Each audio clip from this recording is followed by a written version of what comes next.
Hello everybody and welcome back to a scenario where Civilization starts over. We are on episode 4, and before I begin today's episode I would like to give a massive credit to Diz Pro. He inspired this series, and without further ado, let's begin. Okay, I think it's time we address the elephant in the room. Where did these countries come from? Well, these countries were discovered by the blue team last episode, and news of them has gotten round. But no countries really know their origin. However, I will be telling you guys because I just want to... Well, the country actually originally looked like this, as it formed around the same time as the green team was exploring the Nile. Obviously, it didn't look like this from day one. It started around this area and then gradually expanded to this, but over the course of the last few years, first of all, this area broke away about 15 years ago, this area broke away about 10, and now this area has just broken away quite recently. However, this country does seem to be stable now. They're done splitting apart, and we now have a stable set of 4 countries in this little region, and that is the story of this area and the world.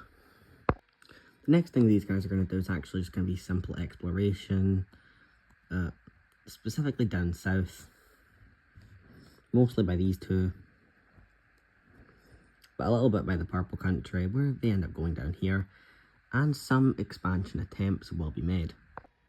Overall, these are the new borders in the south, but these are not the only countries that have been expanding, as this green northern country's also done a little bit of expanding of their own.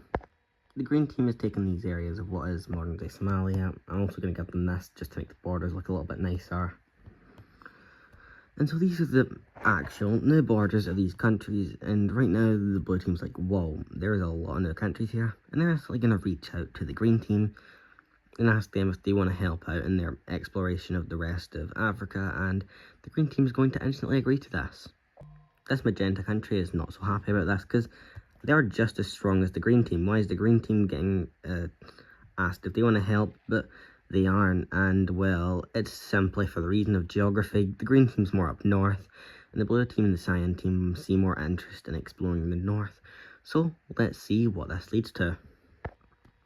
Ultimately, they begin to sweep through this area very quickly, and they will get to around this point before ultimately deciding that this is a good place to be at, as well.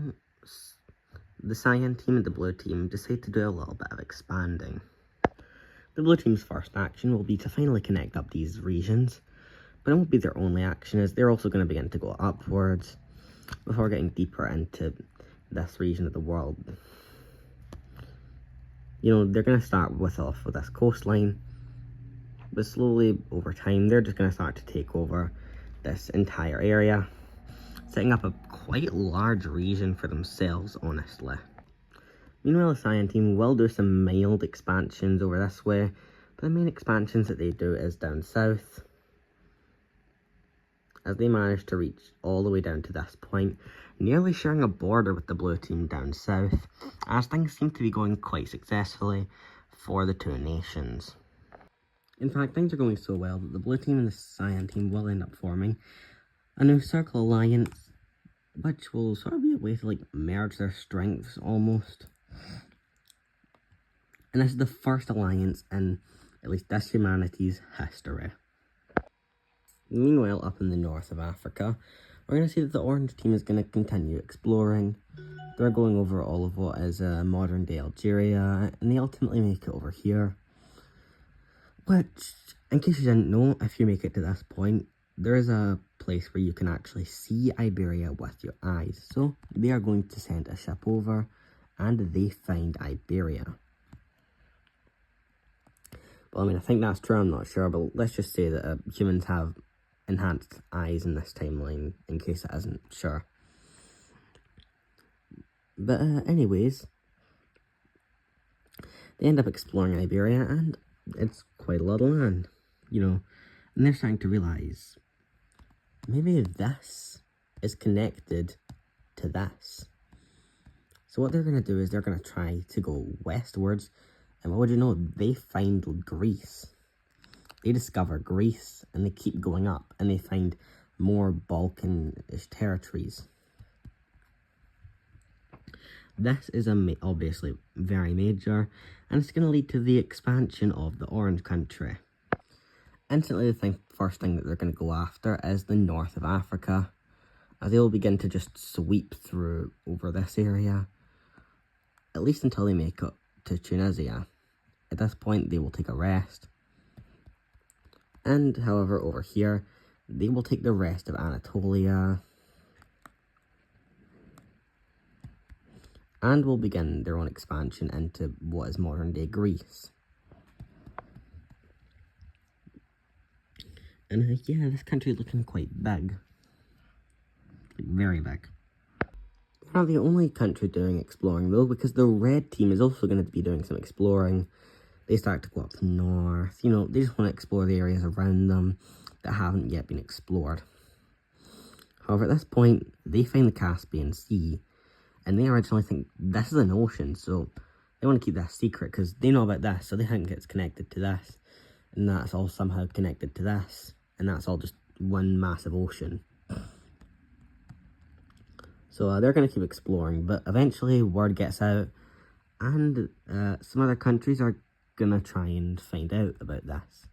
Mainly the pink team, who on their own is going to go on their own expeditions through the mountainous area over here, or at least sure. And they also discover this area, and all this to make it look better. And as they keep exploring up here, they start to realise that this is not in fact an ocean, and over the next couple of years, they find out this is a sea, the Caspian Sea. This, however, does compel the pink team to at least attempt to explore the rest of what we know now as the Black Sea, and they find out again it's just a sea, or rather a lake.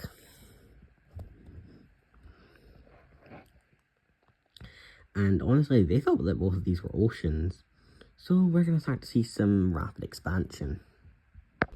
First off, the red team is going to take this nice chunk of territory. And yeah, this really is a massive amount of territory, and it's going to fix up these little spots that are popping up here. But they're not the only country that's going to take advantage of this, because during this period, the pink team is going to start to annex some territories of their own. Again, gotta get rid of the wee dots over here, but yeah. This ultimately creates a land border between the red team and the pink team, which is quite interesting, as we now have a lot more lands that have now been well discovered, at least in this area of the world. However, more importantly, the red team's getting more of Mesopotamia, and that's kind of their goal right now, so they're going to stay on that trajectory. Over the next couple of years, the red team leader is going to begin to explore throughout this area, until they eventually reach this area of Lebanon, which the Orange Country is not too fond about, because they have their own plans to connect their Anatolian territory up to their Egyptian territory. However, the red team's expansion over here has kind of foiled those plans, and they're not too happy about that. They're actually not happy at all about that. What this ends up leading to is the orange team starts to take as much territory as possible over here so that the red team cannot get to it, ultimately having a massive chunk of southern Anatolia.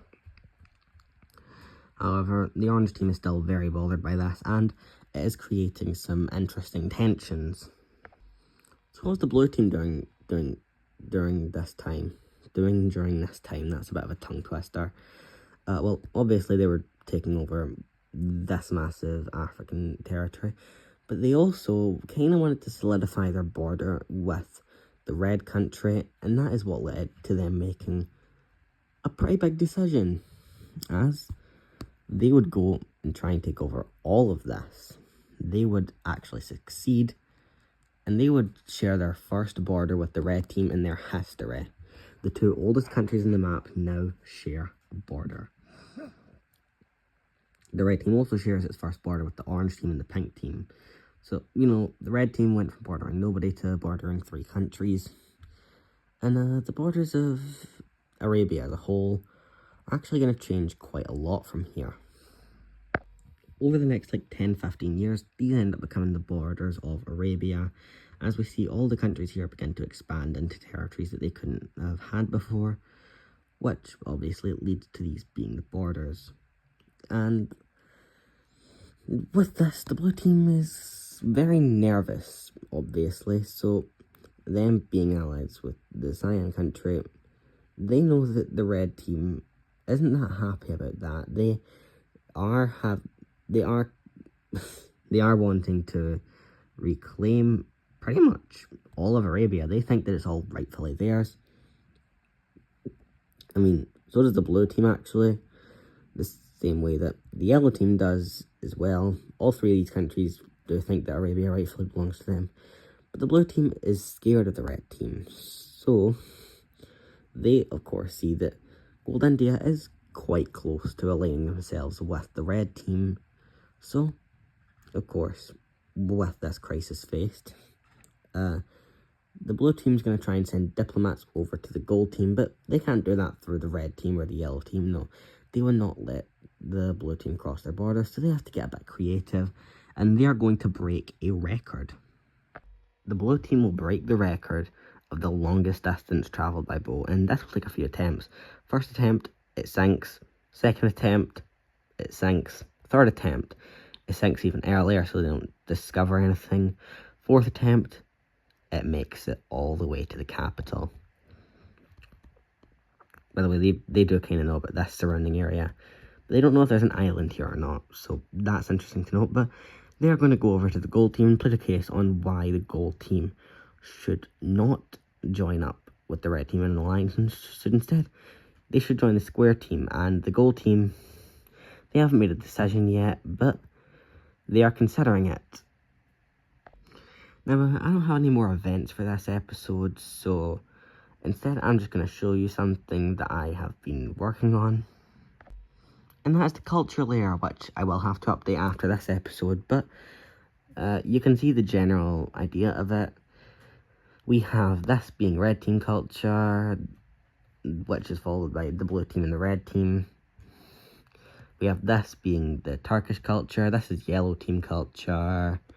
This is the East African culture, and this is Indian culture, Indian gold team culture. So yeah, these are all the different cultures that we have. And we only have one more thing that I want to do, and that is power rankings. Number 1 by a decent amount is the red team. Number 5 is the gold team. Number 6 is the cyan team. Number 7 is this green team. Number 8 is this magenta team. Number 9 we have the pink team. And at number 10 we have the purple South Indian team. And that is going to conclude our power rankings and the episode. I hope you enjoyed, and I'll see you in the next one.